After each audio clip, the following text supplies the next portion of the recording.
Hey y'all, it is Dr. Alicia coming on today.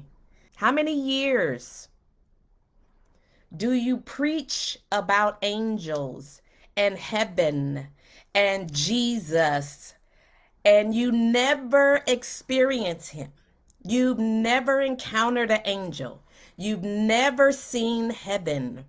You've never been to other places in the spirit realm. It doesn't affect your salvation whatsoever. I just want to share with you the beauty in this. Right. So this is why I come on and write books to share with you that there is a spiritual side to all of this. That's my introduction. I'm the epistle, but I can't just be in the natural all the time and teach on spiritual things and not experience them. Who wants to do that, right? Okay. So today we're going to talk about how well do you sleep? Because I've learned that your teaching doesn't line up with your belief. You teach, but you really don't believe that Jesus can come to you.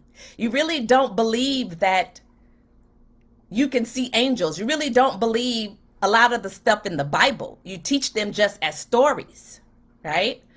But it's when you desire to experience these things and you make yourself available to these things, then God will pull the veil back for you so it can confirm your witness. You're not just talking the talk, you are also walking the talk, okay? Because these things are real and they do have an effect on your life. Why would they be in the Bible? Why would the Bible be written with all these spiritual things and Ezekiel looking through walls in the spirit and angels and Mary? Why? Why? The Bible is not just for us to just talk about. It is for us to live, right? Okay, so we see sleeping as shutting down from the day.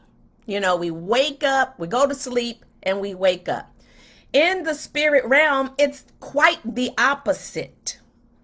Okay, that's why your sleep is so important. Okay. Your sleep time it's more important than you think. It is a reset of your natural body. Okay, a lot of healing, a lot of cleansing takes place, and it also is affected by the timing, okay? The timing from when the sun goes down. That's why the Hebrew calendar and the Jewish calendar, the days start at sundown, not as we do like sun up, right? Everything for us is backwards in the natural. It's just backwards, right?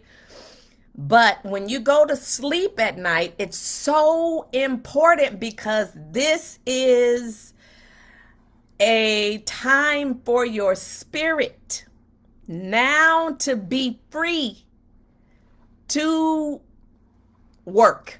Most people wake up, they hop up to work in the natural, but you don't understand that when you go to sleep, now your spirit can work better because you put down your natural body.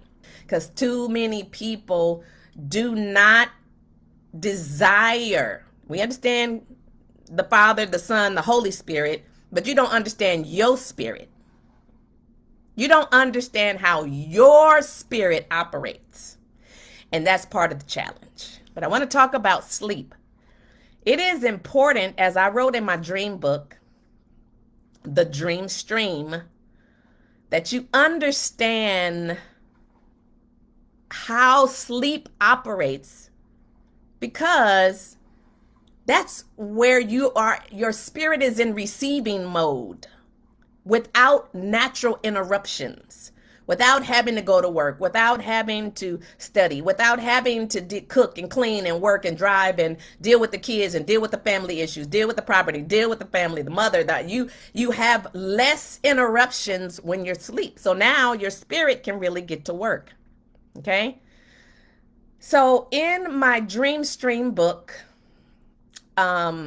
I talk about soulish dreams. Of course, I talk about dreams and teach about how to decode the language of the Holy Spirit.